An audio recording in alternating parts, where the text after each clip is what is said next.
barnaamijka cayaaraha waxaan rabaa inaan ku soo qaato cayaartii dhex martay wadanka Spain iyo Faransa. Faransa waxaan la soconaa qof walba in ay aaminsaneyd in Faransa ay tahay kooxda ugu awoodda badan koobka adduunkana ay la tegi doonto. hase yeeshee ayaga Spain markay isku soo aadeen waxaan dhammaanteen wada aaminsanayn in Faransa ay si fudud ay ku badi doonto, inkastoo Spain ay ahayd kooxda kaliya ee ugu difaaca ficneed hal goolna laga dhali. Faransa maxaa keenay in Mbappe iyo ciyaartooydii kale oo Ousmane Dembélé iyo Michael Olise iyo Doué iyo ciyaaryahankii kale Bakola in ay dhaqaaqi waayaan ay wax samey waayaan?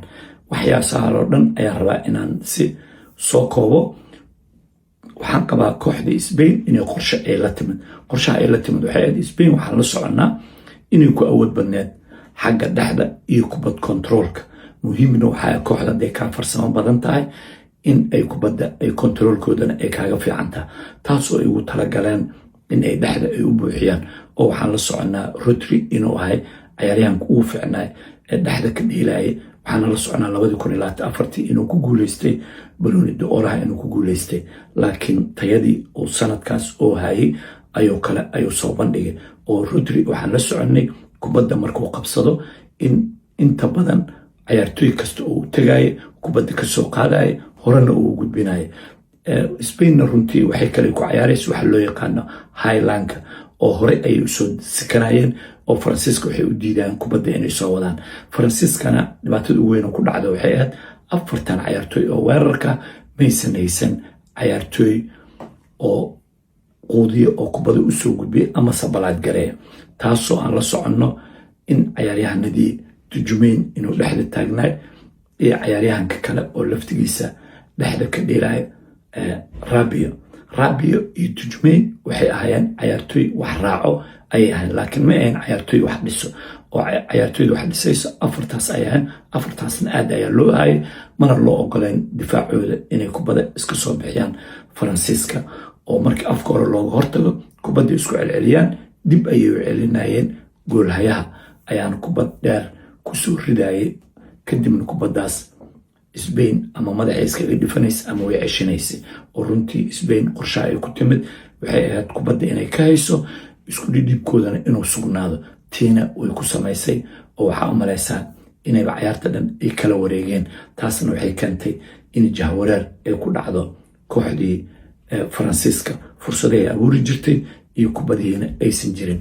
Mbappe iyo Ousmane Dembélé laftigooda waxaan la soconaa inay difaaca si fudud ay u dhaafi jireen, hase yeeshee waxaan qabaa difaaca Spain aad iyo aad inuu fiicnaay, khaasatan Cucurella oo dhinaca bidixda saarnay iyo ciyaaryahanka kale Pedro Porro oo Tottenham u dheelo oo laftigiisa Bakola si fiican iskaga xakamay. dhexdana Rodri waxaa la taagnaay Fabian Ruiz ayaa la taagnaay oo nin aad iyo aad u fiican oo kubad raacidda iyo kubad dheelidaba aad iyo aad ugu fiicnaay.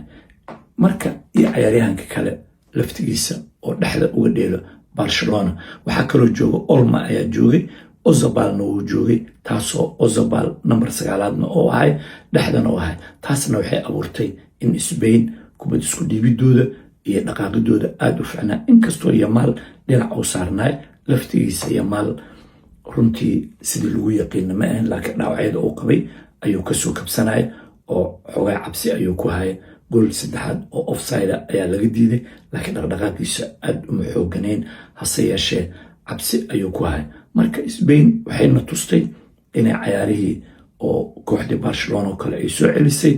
ay u ciyaarayeen, taasoo afka hore ay ku qabanayeen una diidayeen Faransiiska inay soo dhaqaaqaan ama cabsi ay ku abuuraan xulka Spain, taasoo aan naqaano aan u jeednay hal ciyaartooy oo Faransiisa 2 Spanish ama 3 inay hareereynaysay. oo inta badan waxay caqli ahaan u dheelayaan in ciyaartooy markuu ka hor yimaado inuusan gelayn uu sugayo. ciyaartooy kale oo Spanish ayaa imaanaya, kubaddu ka taabanaya, kadibna kubaddii si fudud ayaa Faransiiska looga qaadaya. waxaan u malaysaa in laga tiro badnaay ayaaba u malaysaa, taasna waxaa keenaya isku dhiibidda kubadda ayay aad iyo aad runtii ugu fiicanyeen, iyo waxa loo yaqaano controlka lafsaantiisa ay aad iyo aad ugu fiicnaan. marka waxaan qabaa Faransiiska in laga awood badnaay, aad iyo aadna looga fiicnaay, aysan dhihi karin si nasiiba ayaa noogala badiyay. cayaar aad iyo aad u xiiso badan ayayna ahayd oo cayaaryahanadaas oo weerarka afarta ay wateen wax dhaqdhaqaaqa maysan jirin oo waxaan qabaa cayaaryahankii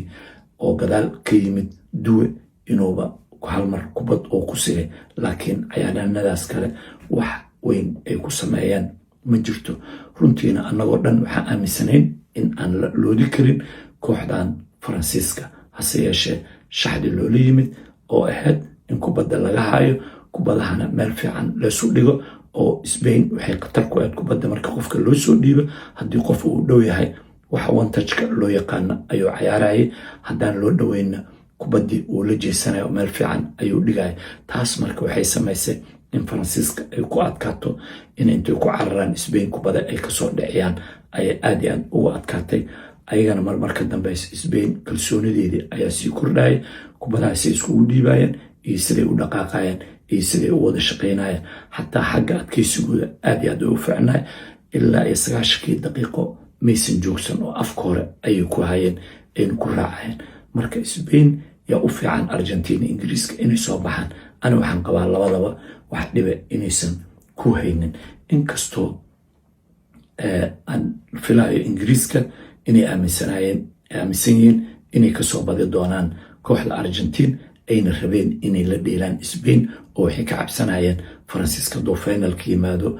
waxay aaminsan yihiin inaysan u dhawaa karin laakiin waxaan qabaa wixii oo dhan hadda inay isbedeshay oo Spain inay tahay koox aad u dhisan cabsi weynna laga qabo taasna ay sababayso sida kubadda ay u kontroolayaan iyo sida ay u dhiibayaan oo inta badan kooxaha farsamada leh